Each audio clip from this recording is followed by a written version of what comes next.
The Prime Minister returned from his overseas trip late last night, and today he turned up back at his home ground in Canberra, the National Press Club. He was there for a bit of a victory lap, sitting in the audience while the ALP National Secretary Paul Erickson outlined his interpretation of how and why Labor managed its landslide election win. It was Labor patting itself on the back, and fair enough. But Erickson did hit the mark, actually, with some important observations. They were more focused on claiming front-runner status than explaining what they would do if they won. This built on their misread of the 2023 referendum, convincing themselves that a century-old reluctance to change the Constitution represented a realignment of Australian politics and an endorsement of their narrow worldview.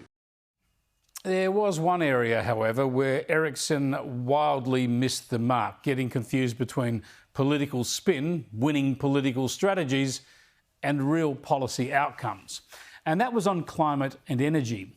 Now, this policy area is partly to blame, of course, for tearing the coalition parties apart, and they need to get themselves sorted on climate and energy.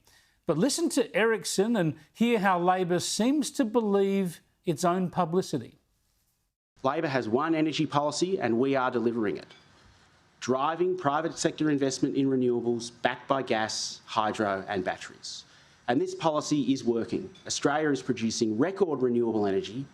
Our emissions are lower than when Labor was elected, and we're on track to achieve our emissions reduction goals.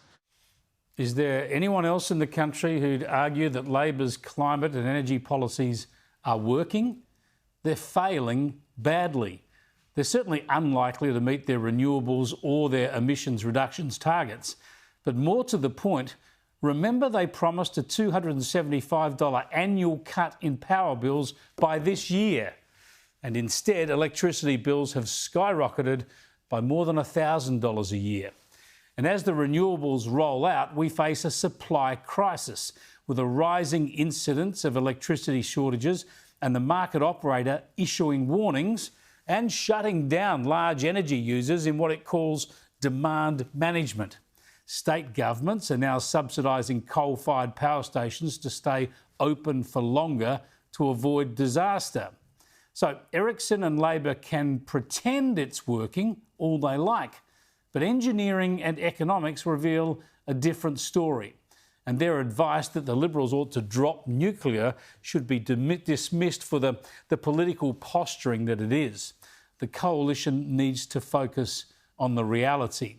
The nuclear energy policy is absolutely essential for the future of this country, if we're intent on cutting emissions to zero, that is, getting rid of coal and large amounts of gas generation.